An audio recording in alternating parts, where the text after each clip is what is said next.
నమస్కారం చిక్కోలు ఉదయ స్పందన న్యూస్ కి స్వాగతం. నేను సతీష్. ముందుగా వార్తల్లోని వివరాలు చూద్దాం. ప్రతి చిన్న పనికి కూడా పాలిథిన్ ప్లాస్టిక్ వంటిని వాడడం వలన పర్యావరణానికి ఎంతో హాని జరుగుతుంది.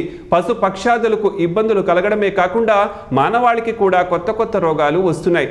పర్యావరణానికి హాని చేసే పాలిథిన్ కవర్లను దూరం చేసే మహాయజ్ఞంలో ప్రతి ఒక్కరూ భాగస్వాములు కావాలి. మానవాళికి పెను ప్రమాదంగా తన ఉనికిని చాటుకుంటున్న పాలిథిన్, ప్లాస్టిక్ వంటి ఉత్పత్తులు వాటి రూపాలను ఎప్పటికప్పుడు దర్శనమిస్తూనే ఉంది. అధికారులు, మేధావులు పాలిథిన్, ప్లాస్టిక్ ఉత్పత్తులు వాడొద్దని ఎన్ని రకాల నిర్బంధనలు, ఆజ్ఞలు, ప్రచారాలు, అవగాహనలు కల్పించినప్పటికీ అవేవి పాలిథిన్ వాడకాన్ని ఆపే ప్రయత్నం చేయలేకపోతున్నాయి. ఈ ప్లాస్టిక్ ఉత్పత్తుల వలన మూగజీవాలు వాటిని తిని మృత్యువాత పడుతున్నాయి. ఒక్కసారి వాడి పారేసిన పాలిథిన్ కవర్లతో పెను ప్రమాదం ఉందని ఎందరూ చెబుతున్నప్పటికీ వాడేవారు వాడుతున్నారు, అమ్మేవారు అమ్ముతున్నారు. ఇలా ఏ ఒక్కరిలోనూ మార్పు కనిపించడం లేదు. ఏ ఒక్కరో అంటే వాడుతున్నారు వారి గురించి అంటున్న వ్యాఖ్యలు ఇవి. ఇప్పటికే చాలామంది పర్యావరణాన్ని రక్షించేందుకు ప్రయత్నాలు ముమ్మరం చేశారు. వారు వాడకుండా వాడొద్దంటూ చిత్తశుద్ధితో ప్రచారం చేస్తున్నారు. పాలిథిన్ కవర్లు వాడేవారిలో విద్యార్థికులు ఎక్కువగా ఉండడం బాధించే విషయం. ప్లాస్టిక్ బోతంతో ప్రమాదం ఉందని ఎంత చెబుతున్నప్పటికీ నిర్లక్ష్యపు వాడకాలను వేయడం లేదు. వాడి పారేసిన పాలిథిన్కు బదులు గుడ్డ సంచులను వాడుకుంటే పర్యావరణానికి ఎంతో మేలు చేకూరుతుంది. ఇలా ఎన్నో మార్గాలు ఉన్నాయి. వాడకూడదనుకున్న వారికి ఎన్నో ఆలోచనలు కూడా వస్తుంటాయి. బజారుకు వెళ్ళినప్పుడు ఓ గుడ్డ సంచితో వెళితే పాలిథిన్ కవర్ అవసరం రాదు. వాటికి జోలికి వెళ్లాల్సిన పని కూడా లేదు. వాడకం అనేది అందరూ మానేయాలని, కానీ ఒక్కొక్కరి నుంచే ఈ ప్రయత్నం ఆరంభం కావాలి. మాంసం దుకాణానికి వెళ్ళినప్పుడు, టిఫిన్ కొట్టుకు వెళ్ళినప్పుడు చేదస్తం అనుకోకుండా ఓ స్టీల్ బాక్స్ను పట్టుకుని వెళితే చాలా సమస్యలకు పరిష్కారం దొరికినట్టే. మనమే ప్రభుత్వం అన్న ఆలోచన ప్రతి ఒక్కరిలో రావాలి. చెరువుల్లో పాలిథిన్, నదుల్లో, సముద్రంలో కూడా ప్లాస్టిక్ భూతం తన హవాను కొనసాగిస్తుంటే ఎంతో మేధావి అనుకుంటున్న మానవుడు ప్లాస్టిక్ వాడకాన్ని ఆపలేని బానిసగా తయారయ్యాడు. ఈ బానిస వలన సమస్త జీవరాశులకు కూడా ఇబ్బందులు కలగమనవు. అందుకే ఆలోచన చేయగలిగిన మనిషి ఒక్కసారి ఆలోచన చేసి ఈ ప్లాస్టిక్ కవర్ల వాడకాన్ని ఆపేద్దామంటూ ప్రతిన బుణుదాం. ఎక్కడో తయారైతే ఇక్కడికి వస్తున్నాయి. మనం వాడడం మానేస్తే తయారీ దానంతటా అది ఆగిపోతుంది. మనకు కావాల్సిన ప్రకృతికి అనుకూలమైన విధానాలను పారిశ్రామికవేత్తలు, మేధావులు తయారు చేయడం ఆరంభిస్తారు. మనం చేయాల్సిందల్లా ఈ ప్లాస్టిక్ భూతాన్ని తరిమి కొట్టేలా ఓ చిన్న ప్రయత్నంతో పాటు ప్రచారం రెండూ చేస్తూ మన బాధ్యతగా ముందుగా మనమే మానేద్దామని ప్రతిజ్ఞ చేయాల్సిన అత్యవసరం ఇప్పుడు అందరి ముందు ఉంది. ఏది ఏమైనప్పటికీ ప్రభుత్వం సింగిల్ యూజ్ ప్లాస్టిక్పై, వాటి ఉత్పత్తి కేంద్రాలపై కూడా నిషేధం చేయడం శుభపరిణామమైనప్పటికీ ఇంకా విచ్చలవిడిగా పాలిథిన్ కవర్లు కనబడడం బాధాకరం. ఆంధ్రప్రదేశ్లో ఆరోగ్యశ్రీని నిర్వీర్యం చేసేందుకు సీఎం చంద్రబాబు కుట్రలు చేస్తున్నారని మాజీ మంత్రి సీదిరి అప్పలరాజు ఆరోపించారు. ఈ మేరకు గురువారం స్థానిక జిల్లా పార్టీ కార్యాలయంలో నిర్వహించిన మీడియా సమావేశంలో ఆయన మాట్లాడుతూ చంద్రబాబు తెచ్చే అప్పులకు ఆరోగ్యశ్రీ నెట్వర్క్ ఆసుపత్రులకు ఏం సంబంధమని ప్రశ్నించారు. ప్రభుత్వం వచ్చి 450 రోజులు అయినప్పటికీ ఆసుపత్రులకు బిల్లులు ఎందుకు చెల్లించడం లేదని మండిపడ్డారు. ఆరోగ్యశ్రీ పథకం 2006-2007 సంవత్సరంలో ప్రారంభమైతే కూటమి ప్రభుత్వం కాలంలో 2 సార్లు ఆగిపోయిందన్నారు. 20 ఏళ్లలో ఇలాంటి గొప్ప పథకం నిలిచిపోవటం దారుణమన్నారు. ఆరోగ్యశ్రీ పేరు చెబితే చంద్రబాబుకు క్రెడిట్ రావటం లేదని ఎద్దేవా చేశారు. ఈ ప్రభుత్వం వచ్చిన తర్వాత, చంద్రబాబు గారు 4వసారి ముఖ్యమంత్రి అయిన తర్వాత ఈ కూటమి ప్రభుత్వంలో 2 సార్లు సంపూర్ణంగా షట్ డౌన్ చేయబడింది. 2 సార్లు, మొన్న 25 అక్టోబర్లోను, అలాగే ఏప్రిల్ ఫస్ట్ వీక్లో 2 సార్లు major disruptions, major shut down. కంప్లీట్గా అవుట్ పేషెంట్ సేవలు కానీ, ఇన్పేషెంట్ సేవలు కానీ, ఎమర్జెన్సీ సేవలు కానీ అన్నీ కూడా ఆగిపోయినటువంటి పరిస్థితి ఈ ప్రభుత్వం వచ్చినటువంటి 23 నెలల్లోనే. అంటే సుమారుగా ఈ 20 సంవత్సరాల ఈ చరిత్రలో 2 సార్లు మేజర్ డిస్రప్షన్ వచ్చిందంటే 2 సార్లు కూడా ఈ కూటమి ప్రభుత్వ హయాంలోనే వచ్చిందని రాష్ట్ర ప్రజలందరికీ కూడా తెలియజేయదలుచుకుంటున్నాను నేను. ఎందుకు ఇన్ని బ్రేక్ సృష్టిస్తున్నారంటే చంద్రబాబు గారికి ఒక ఆలోచన ఉంది. ఈ ఆరోగ్యశ్రీ కోసం మనం ఎన్ని వేల కోట్లు ఖర్చు పెట్టినా, ఈ ఆరోగ్యశ్రీకి సంబంధించి ఎంత బ్రహ్మాండంగా దీన్ని డెవలప్ చేసినా, మనం పేరు మార్చి ఈ ప్రోగ్రాంను ముందుకు తీసుకెళ్ళినా, ఇది ప్రజల మనసుల్లో ఆరోగ్యశ్రీ పేరిటే రిజిస్టర్ అయింది. రాజశేఖర రెడ్డి గారి పేరన్నా గుర్తొస్తుంది, లేదా జగన్మోహన్ రెడ్డి గారి పేరు గుర్తొస్తుంది. మనం ఏం చేసినా దీనిపైన మనకి క్రెడిట్ రావడం లేదే అని ఎలాగైనా సరే దీన్ని షట్ డౌన్ చేసేయాలి, వైండప్ చేసేయాలి, దీన్ని ఆపేయాలి అని ఒక కక్ష కట్టుకొని కూర్చున్నారు ముఖ్యమంత్రి గారు, రాష్ట్ర ముఖ్యమంత్రి చంద్రబాబు నాయుడు గారు. అందుకనే ఆరోగ్యశ్రీ నెట్వర్క్ హాస్పిటల్స్ వాళ్ళు పెండింగ్ బిల్స్ పేరుకుపోయాయి, 2800 కోట్లు పెండింగ్ బిల్స్ పేరుకుపోయాయని చెప్పి అక్టోబర్లో ధర్నా చేశారు. ధర్నా చౌక్లో కూర్చొని మరీ ధర్నా చేశారు. విన్నామా? ఎక్కడైనా ప్రైవేట్ హాస్పిటల్స్ వాళ్ళు, ఆరోగ్యశ్రీ నెట్వర్క్ హాస్పిటల్స్ వాళ్ళు మాకు బిల్స్ ఇవ్వండి బాబోయ్, మేము ఆత్మహత్యలు చేసుకునే పరిస్థితిలో ఉన్నామని చెప్పి రోడ్డు మీదకి వచ్చి ధర్నా చేసే పరిస్థితి అక్టోబర్లో చూసాం మనం. ఆ రోజు ఏదో కళ్ళబోలు మాటలు చెప్పారు, మీకు ఓటీఎస్ కింద వన్ టైం సెటిల్మెంట్ కింద అన్ని సెటిల్ చేస్తాం, అందాకో 1000 కోట్లు రిలీజ్ చేస్తాం, మీరు ధర్నా విరమించండి, సేవలు పునరుద్ధరించండి అంటే వాళ్ళు దయతలిచి రెస్టోర్ చేశారు ఆరోగ్యశ్రీ సర్వీసెస్. ఆముదాల వలస పట్టణంలోని ప్రభుత్వ పాఠశాలలో ప్రపంచ పుస్తక దినోత్సవం సందర్భంగా రోటరీ క్లబ్, జన విజ్ఞాన వేదిక, గ్రంథాలయ ఉద్యమ సంస్థల ఆధ్వర్యంలో విద్యార్థులకు పుస్తకాల పంపిణీ కార్యక్రమాన్ని ఈ రోజు నిర్వహించారు. ఈ కార్యక్రమంలో జిల్లా గ్రంథాలయ ఉద్యమ సంస్థ కన్వీనర్ బుడుమూడు సూర్యారావు మాట్లాడుతూ పుస్తకాలు చదవడం వలన ఊహాశక్తి పెరుగుతుందన్నారు. విజ్ఞానం అభివృద్ధి చెందుతుందని తెలిపారు. పుస్తకం మనిషిని మార్గదర్శనం చేసేలా మంచి మిత్రుడని పేర్కొన్నారు. కార్యక్రమంలో రోటరీ క్లబ్ అధ్యక్షులు వెంకుబాబు, కార్యదర్శి విటి చౌదరి, మండల విద్యాశాఖ అధికారి రాములు మాస్టారు, జన విజ్ఞాన వేదిక రాష్ట్ర కార్యదర్శి గుంటి గిరిధర్, ప్రిన్సిపాల్ శ్యామ్ సుందర్రావు, రవిబాబు, స్వామినాయుడు, చాపర్ విజయలక్ష్మి, చింతాడ రామచంద్రరావు, ఉపాధ్యాయులు, విద్యార్థులు పాల్గొన్నారు. భగీరథ మహర్షి స్ఫూర్తితో జిల్లాలోని నీటిని సంరక్షిద్దామని జిల్లా కలెక్టర్ స్వప్నిల్ దినకర్ పొడర్కర్ పేర్కొన్నారు. భగీరథ మహర్షి జయంతి సందర్భంగా కలెక్టర్ కార్యాలయ సమావేశ మందిరంలో ఆయన చిత్రపటానికి కలెక్టర్ పూలమాలలు వేసి ఘన నివాళులర్పించారు. ఈ సందర్భంగా ఆయన మాట్లాడుతూ దివి నుంచి భూమికి గంగను తీసుకువచ్చిన భగీరథ మహర్షి మహనీయుడని కొనియాడారు. గంగను భూమికై తీసుకురావడానికి ఆయన కఠోర తపస్సు చేశాడని తెలిపారు. ఈ కార్యక్రమంలో జిల్లా జాయింట్ కలెక్టర్ ఫర్మాద్ అహ్మద్ ఖాన్, జిల్లా రెవెన్యూ అధికారి వి విశ్వేశ్వరరావు, బీసీ సంక్షేమ శాఖ అధికారులు, బీసీ సంఘం నాయకులు తదితరులు పాల్గొన్నారు. శ్రీకాకుళంలోని మండల వీధి పరిధిలో గురిటి పోలమ్మ తల్లి పండుగ ఏర్పాట్లలో భాగంగా చిన్న మండల వీధిలో శుభ్రతా పనులు స్థానిక ఎమ్మెల్యే గుండుశంకర్ పరిశీలించారు. పండగకు ముందు పరిసరాలను పరిశుభ్రంగా మార్చేందుకు అధికారులు ప్రత్యేక చర్యలు చేపట్టగా పిచ్చి మొక్కలు, చెత్త తొలగింపుకు జేసీబీ యంత్రాలతో పనులు వేగవంతం కొనసాగుతున్నాయి. భక్తులకు ఎలాంటి ఇబ్బందులు కలగకుండా వీధులను శుభ్రంగా ఉంచేందుకు ముందస్తు ఏర్పాట్లు చేస్తున్నారు. స్థానికులు కూడా శుభ్రత కార్యక్రమాల్లో పాల్గొంటూ సహకరిస్తున్నారు. అదనంగా మౌలిక సదుపాయాల మెరుగుదలపై కూడా దృష్టి సారిస్తూ డ్రైనేజ్ పైపులు, త్రాగునీటి లైన్లు, కల్వర్టులు, డ్రైనేజీ మరమ్మతులను ఎమ్మెల్యే స్వయంగా పర్యవేక్షించారు. పండుగ సందర్భంగా సమస్యలు తలెత్తకుండా ముందుగానే చర్యలు తీసుకోవాలని అధికారులకు సూచించారు. దెబ్బతిన్న పైపులు, డ్రైనేజీలను త్వరితగతిన మరమ్మతులు చేసి ప్రజలకు ఇబ్బందులు లేకుండా చూడాలని చెప్పారు. జిల్లాలో పారదర్శకంగా, దోషరహితంగా ఓటర్ల జాబితాను రూపొందించడమే లక్ష్యమని జిల్లా రెవెన్యూ అధికారి విశ్వేశ్వరరావు తెలిపారు. బుధవారం కలెక్టర్ కార్యాలయంలో రాజకీయ పార్టీల ప్రతినిధులతో జరిగిన నెలవారీ సమీక్షా సమావేశంలో ఆయన మాట్లాడారు. ప్రత్యేక ఇంటెన్సివ్ రివిజన్ ప్రక్రియలో రాజకీయ పార్టీలకు చురుకుగా పాల్గొనే సూచనలు ఇవ్వాలని కోరారు. జిల్లాలో ప్రస్తుతం 18,96,478 మంది ఓటర్లు ఉండగా మహిళా ఓటర్లు 9,57,580 మంది ఉన్నారని తెలిపారు. గత ఏడాది జనవరి నుంచి ఇప్పటి వరకు 21,794 కొత్త ఓటర్లను చేర్చగా 9,821 తొలగింపులు, 19,715 మార్పులను పరిష్కరించినట్లు వివరించారు. సమావేశంలో రాజకీయ పార్టీల నాయకులు PMJ Babu, R Shankar Rao, S Satyanarayana, L Someswara Rao, M Govinda Rao, Arjun Kumar, KVLS Kumari పాల్గొన్నారు.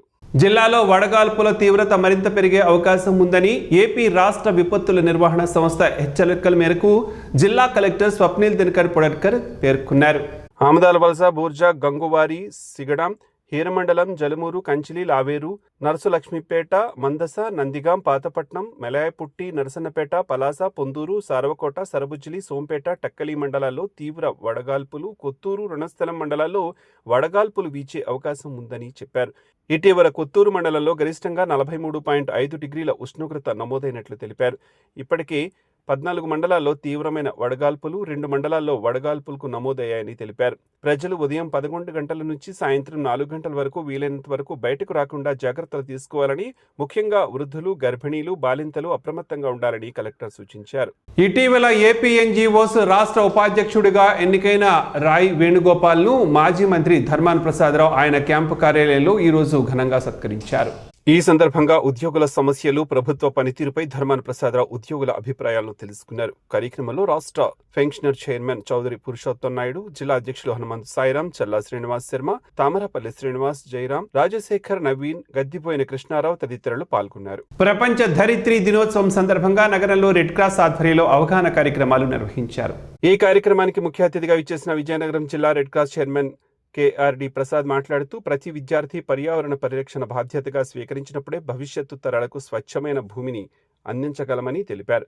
విద్యార్థుల అవగాహన ర్యాలీ అనంతరం నిర్వహించిన బహుమతుల ప్రధానోత్సవంలో ప్రకృతిని కాపాడుకోవటం ప్రతి ఒక్కరి ధర్మమని, పర్యావరణ హిత చర్యలతో సమాజానికి ఆదర్శంగా నిలవాలని పిలుపునిచ్చారు. ఈ ర్యాలీని ఆదిత్య మహిళా డిగ్రీ కళాశాల ప్రిన్సిపాల్ కె శివశంకర్, ప్రభుత్వ మహిళా జూనియర్ కళాశాల ప్రిన్సిపాల్ ప్రారంభించారు. కార్యక్రమంలో రెడ్ క్రాస్ సభ్యులు doctor Nikku Appanna, P Srikanth, B Chinmaya Rao, P Vaikuntha Rao, K Satyanarayana, G Ramana, P Chaitanya Kumar తదితరులు పాల్గొన్నారు. నడక ఆరోగ్యానికి మహాసాధనం. ఇదే మాటను వైద్యులు, మన పెద్దలు ఎప్పుడో చెప్పారు.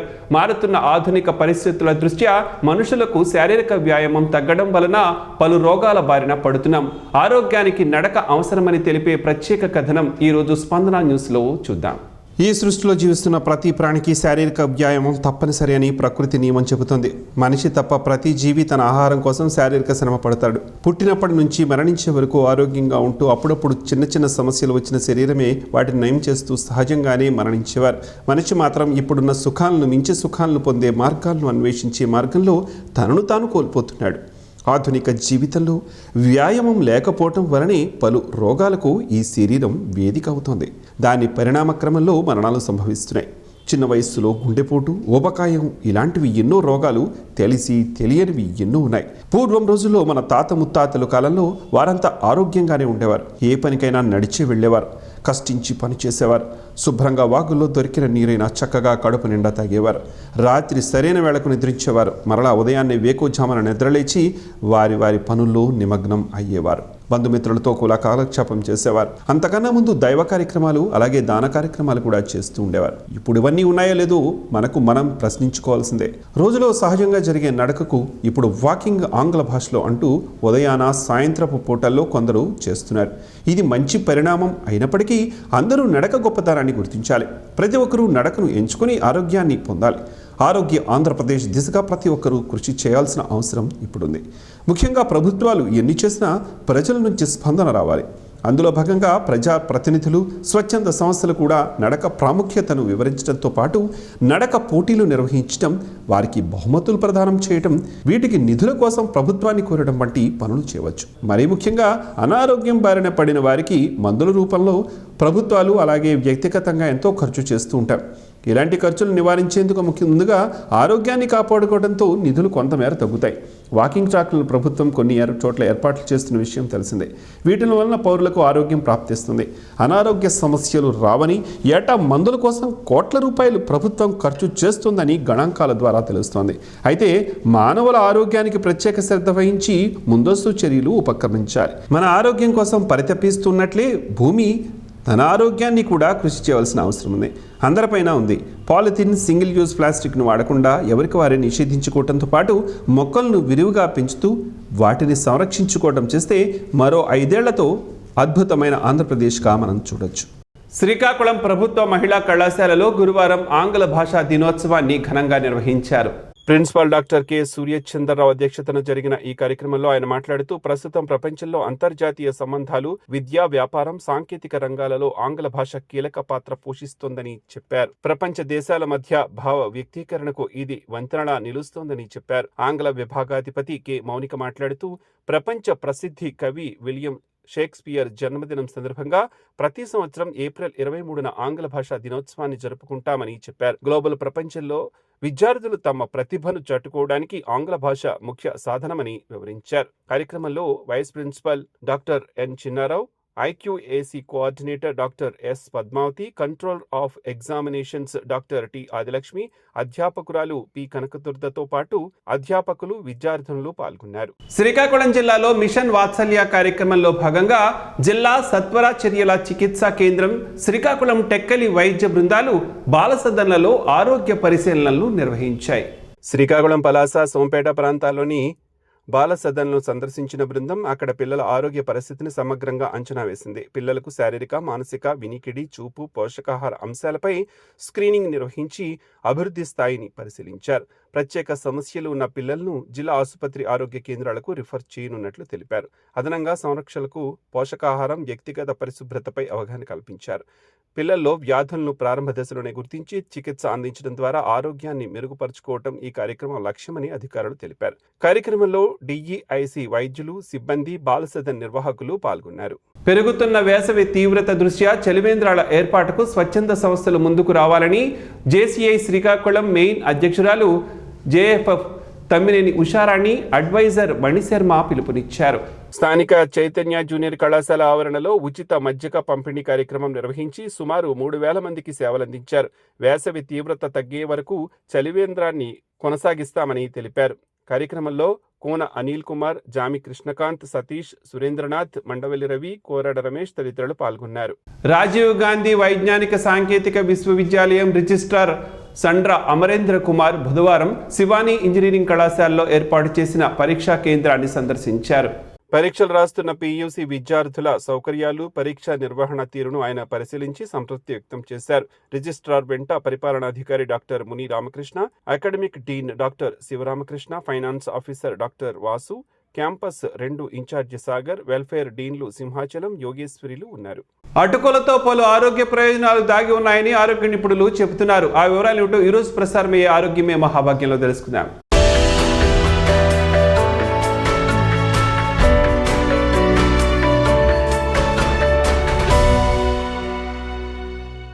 అటుకులు ఆరోగ్యానికి ఎంతగానో దోహదపడతాయని ఆయుర్వేద నిపుణులు చెబుతున్నారు. అటుకులను వడ్ల నుంచి తయారు చేస్తారు. వీటిని పూర్తి స్థాయిలో కాకుండా సగం వరకు ఉడికించి ఆరబెట్టి వాటిపై బలమైన వాహనాలతో తొక్కించి తయారు చేస్తారు. అటుకులు బియ్యం కంటే బలవర్ధకమైన ఆహారమని చెబుతున్నారు నిపుణులు.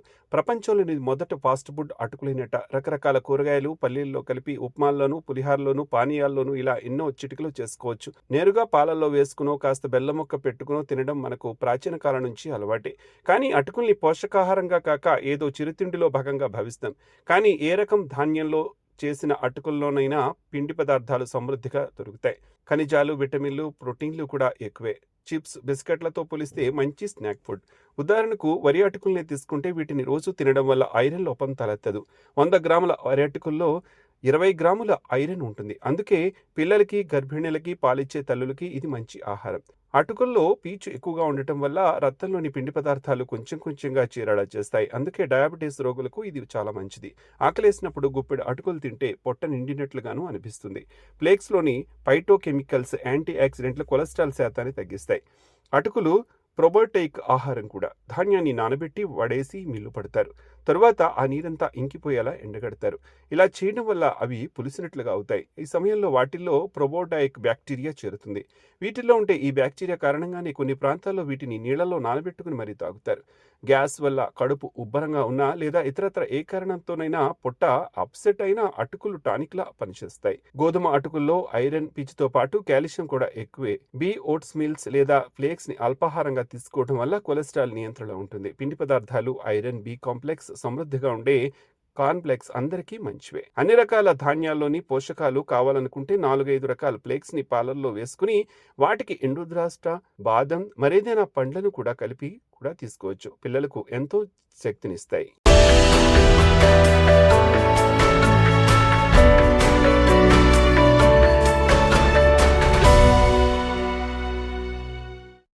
ఈ వార్తల్లో మంచి మాటను విందాం, ఆచరిద్దాం. స్ఫూర్తిని కలిగించే మహనీయుల మాటల్లోంచి ఈరోజు.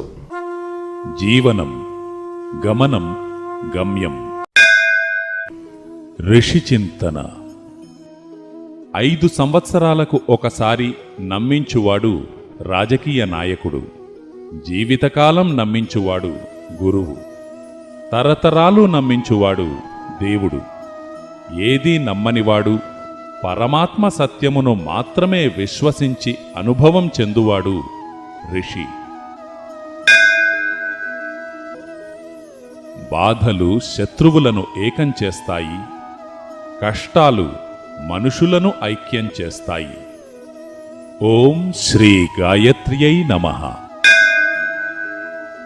ఈ వార్తలు ఇంతటితో సమాప్తం. చూస్తూనే ఉండండి స్పందన న్యూస్, మీ మాటే మా బాట. స్పందన టీవీ ప్రేక్షకుల కోసం స్పందన న్యూస్ని యూట్యూబ్లో అందుబాటులో ఉంచడమైంది. SDV స్పేస్ స్పందన అని టైప్ చేసి మీకు అనుకూలమైన సమయాల్లో న్యూస్ని వీక్షించవచ్చు.